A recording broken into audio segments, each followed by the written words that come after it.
Мороженое. Опора колодок также почищена, смазана. Сейчас еще пластину помажу керамикой.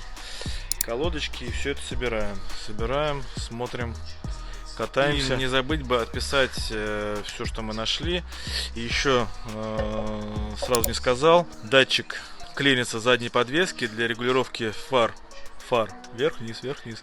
Там тяга отломана, уже клиенту говорил, надо еще раз ему напомнить, надо ее поменять. Там отломана тяга, но тяги отдельно нет. И привалочные поверхности колесного диска тоже почистил, такие теперь хорошенькие.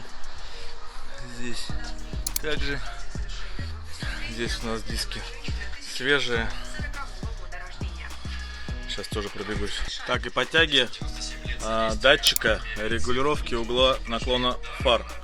Вот, я его тягу снял, буду подбирать ремкомплект по длине.